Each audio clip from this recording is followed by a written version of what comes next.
मित्रांनो, आपण आज एका शेतकऱ्याचा ह्याच्याकडे आलो आहे. जनावर त्यांची देशी गाय आहे त्या.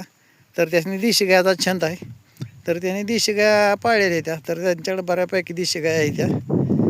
तर देशी गाय कशा सांभाळते ती जरा त्यांच्याकडं आपण जरा माहिती घ्यायची. तर ते काय माहिती सांगते, ती कशी सांभाळते ती जरा त्यांच्याकडं बघूया.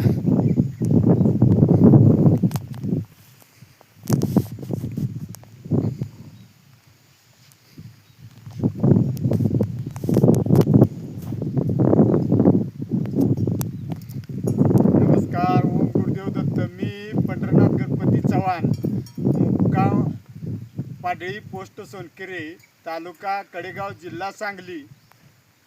तर आता हे तुम्ही गाया केव्हापासून, कधीपासून तुमच्याकडे गाय आहे त्या?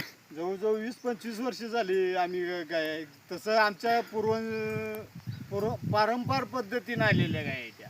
आहे त्या म्हणजे तुमच्या वडिलांच्या पासून किंवा वडील आजोबाच्या वेळेला 5-7 गाय असायच्या. वडिलांच्या वेळेला 1 गाय होती. असं काय? हा, परत आपण 20 वर्ष झाला तर या गाया कालवडी राखत गाया करीत होतो. असं आता मधीच आपण 5-7 4 गाया आणि 3 कालवडी दिलेत.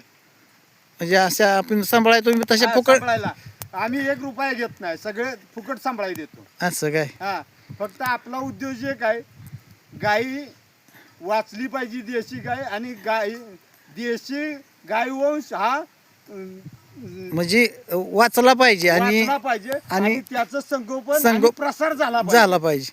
मग आता काय, आताच्या माणसाला तुम्ही आता गाया पाळत नाही ती, तर तुम्ही काय सांगशील? आमचं एवढंच म्हणणं आहे, मी देशी जर्सी गाया पाळून बघितले, मसरं पाळून, पण त्याच्यापेक्षाही फायदा देशी गायात आहे. हाय फक्त गोमूत्र आणि शेण ह्यापासून आमचा परपंच चालतो. म्हणजे त्याचा तुम्ही नक्कीच प्रॉफिट मध्ये हाय. हा. म्हणजे आता तुमच्याकडे गाया किती आहे त्या मग? या आता आमच्याकडे गाया 4 गाया आहेत त्या. आहे त्या काय? हा, मग आता ही वासरं आहे ती? 4 गाया आहेत ती, 2 बैल आहेत ती, 2 खोंड आहेत ती, 2 कालवडी, 4 गाया आहेत. आहे त्या काय? हा, मग आता तुमची ही किती वाजता रोज हिंडाय का? दिवसभर रोज हिंडायलाच असते, बांधून बिंदून नसते? बांधून नसते ती. सकाळी दारा काढायचं, शान काढायचं, दारा काढायच्या आणि सोडायच्या. 7-7:30ला आपली गुरु सुटते. म्हणजे सकाळी लवकर सोडता तुम्ही? हा, संध्याकाळी ज्या वेळेला येतील त्या वेळेला बांधायची. तरी त्या किती वाजता तुम्ही आणता घरी? घरी तरी 7-7:30 वाजता येते. येते.